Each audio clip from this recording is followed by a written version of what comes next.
네, 안녕하십니까. 투명한 자동차 수리 시장을 만들고 있는 위페어 팀입니다.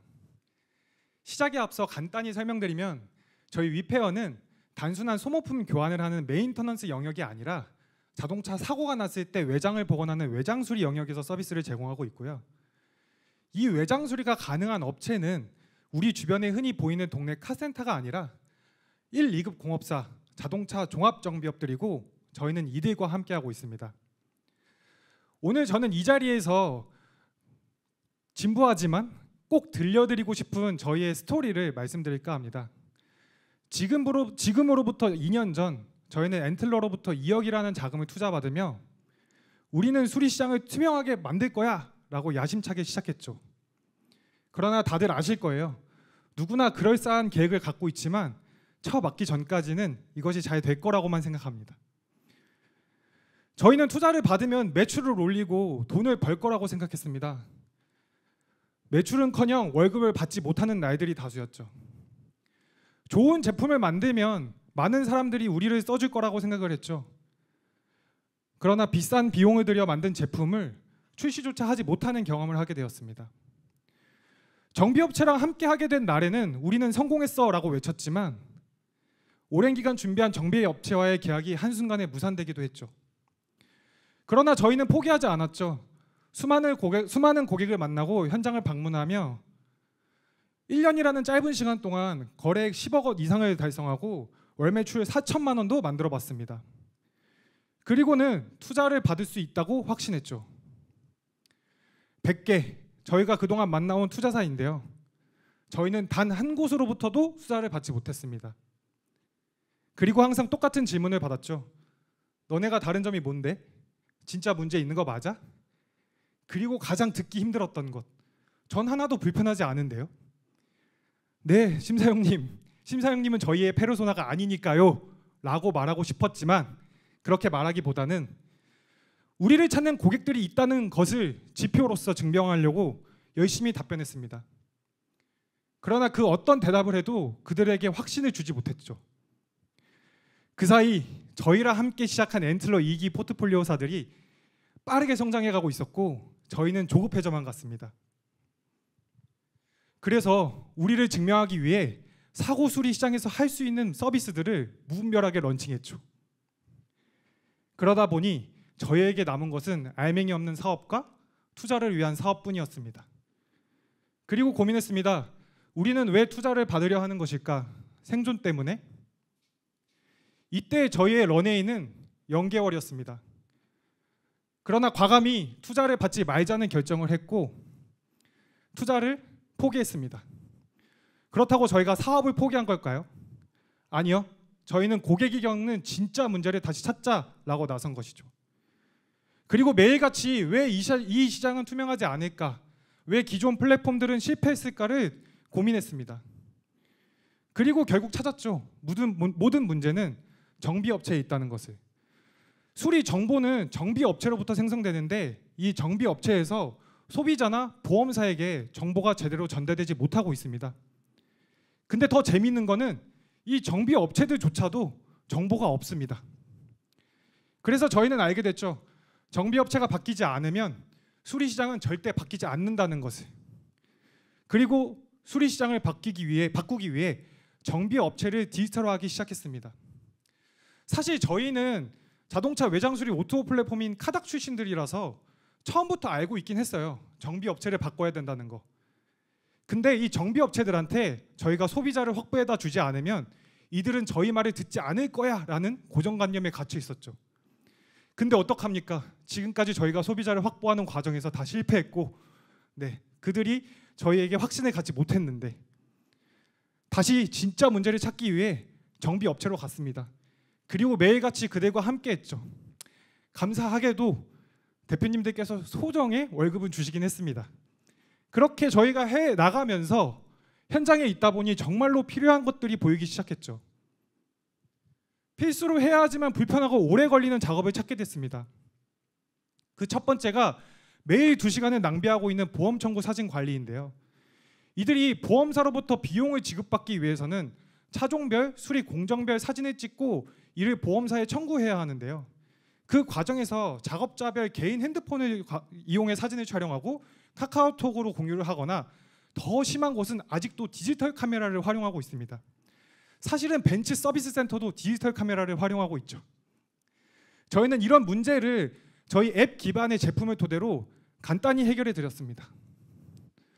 또한 이런 사진 데이터들을 보험사나 부품사에 제공하기 위해서는 고객들에게 개인정보 활용 동의를 필수로 받아야 하는데요. 현장에서 이 고객의 개인정보 활용 동의를 받기 어려운 정비업체의 환경 속에 보험사나 부품사는 정비업체에게만 이 모든 책임을 전가하고 있었죠. 그래서 저희는 앞서 사진 관리를 위해 차량을 입고 등록할 때 소비자 연락처만 입력하면 전자문서로 개인정보 활용 동의를 수취할 수 있도록 만들었습니다. 사실은 정비업체들은 화려하거나 많은 기능을 바란 것들이 아니었습니다. 실질적 어려움을 해결해줬으면 좋겠다고 말씀해 주셨고, 그 문제를 해결하기 위해서 저희는 단 2개의 기능만으로 현장에 도입 가능한 제품을 빠르게 만들었습니다. 그리고 재미있는 일이 벌어졌죠. 그들이 반복적으로 저희 제품을 사용해 주기 시작했습니다. 감사하게도 초기에 들어온 20개 정비업체가 하루에도 수십 번씩 서버가 다운되는 상황 속에서도 불평불만은 하더라도 전혀 이탈하지 않았습니다. 그리고 저희는 자신감을 얻었죠. 수리시장에 빠르게 이 제품을 알리기 시작했습니다. 저희는 수리시장에서 볼 수 없었던 빠른 속도로 211개의 정비업체를 확보했죠. 종합정비업체입니다. 211개, 작은 숫자처럼 보일 수 있습니다. 그러나 기존의 플랫폼이나 정비업체용 소프트웨어들이 10년 동안 걸렸던 일을 저희는 단 5개월 만에 해낸 것이죠.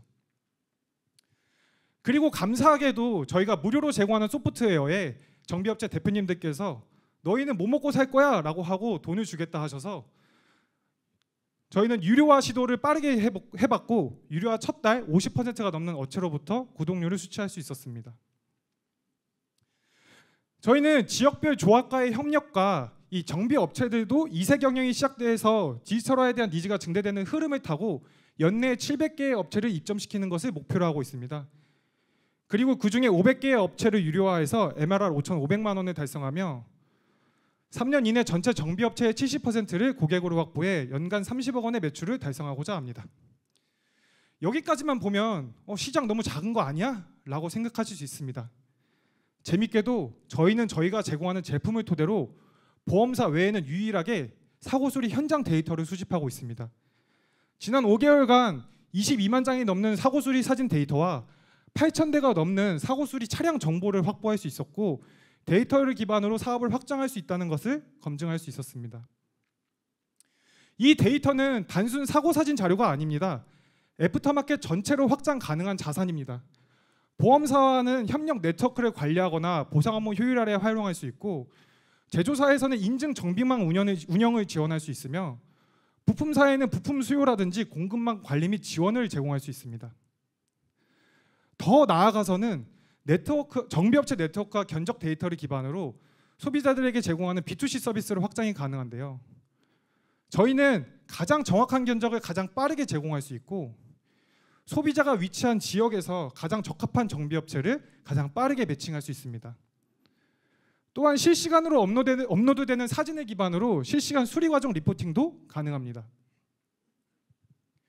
기존의 플랫폼들과 다릅니다. 기존의 플랫폼들은 소비자만 바라봤습니다. 사고 수리는 2년에서 5년에 한 번 일어날까 말까 하는 이벤트이다 보니까 리텐션이 전혀 없습니다. 그러다 보니 이 기존의 플랫폼들은 리텐션을 만들기 위해서 사고 수리가 아니라 엔진 오일이나 타이어 같은 다른 서비스 영역으로 무분별하게 확장했고, 사고 수리 시장에 대한 본질적 지배력 없이 수익성 악화만 만들어가게 됐죠. 저희는 다릅니다. 정비업체와 데이터를 기반으로 사고 수리를 컨트롤할 수 있는 구조를 만들고 B2C 서비스와 B2B2C 서비스로 확장해 나갑니다. 우리나라는 보험사와 제조사가 주도권을 가진 시장이죠.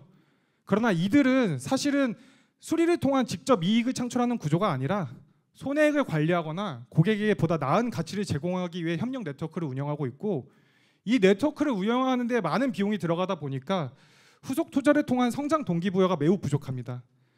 그러다 보니까 민간 전문 운영 파트너를 통한 외주화의 흐름이 있죠. 그 역할 저희 위페어가 해낼 수 있습니다. B2B2C 구조를 기반으로 빠르게 성장해 보험사와 제조사로부터 소비자들을 포워딩 받고 연간 20만 건의 수리를 진행, 400억 매출을 달성하고자 합니다. 실제로 글로벌에는 견고한 정비 네트워크를 구축해 B2B2C 협업을 통해서 안정적 수익 모델이나 고객 확보 등을 토대로 신뢰도 높은 브랜드를 형성한 다양한 사례들이 있습니다. 빠르게 장악하는 종합정비업체, 지금이 기회입니다. 저희는 드디어 저희가 투자를 받아야 할 이유를 찾았습니다. 위페어의 끈기와 가능성을 믿어주신 리드 투자된 덕분에 5억의 시드자금 중 3억의 자금을 확보를 완료했고요. 현재 추가로 2억의 자금을 확보 중에 있습니다. 저희는 여전히 이야기합니다. 수리 시장을 투명하게 만들겠다고. 그렇지만 이제는 다릅니다. 허황된 꿈이 아니라 정말 해낼 수 있는 능력과 구조를 갖춰가고 있습니다. 위페어가 가능했던 이유, 현장을 직접 뛰는 팀이기 때문입니다. 까다롭고 비협조적인 이 현장 직원분들을 다 모아놓고 사진 찍을 수 있는 팀이 몇이나 될까요? 저희는 저희 위페어가 유일하다고 생각합니다. 앞서서 제가 좋아하는 명언을 하나 보여드렸는데요. 사실 제가 격투기를 취미로 하고 있다 보니까 이 명언을 상당히 좋아합니다. 쳐맞으면 쳐맞을수록 단단해지기 때문이죠. 저희 위페어는 너무 많이 쳐맞아서 정말 단단해졌고 이제는 어떠한 일에 있어서도 절대 포기하지 않는 팀이 되었습니다. 이런 포기하지 않는 팀으로서 정비업체용 사스를 통해서 수리 정보를 표준화하고 투명한 수리 정보를 소비자한테 제공하면서 수리 네트워크 브랜드를 구축해 유일하게 수리 시장을 혁신하는 팀이 되고자 합니다. 지금 이 시간에도 단단해져 가고 있는 위페어 팀과 함께하고 싶으신 분이라면 언제든 저희를 찾아주시기 바랍니다. 감사합니다.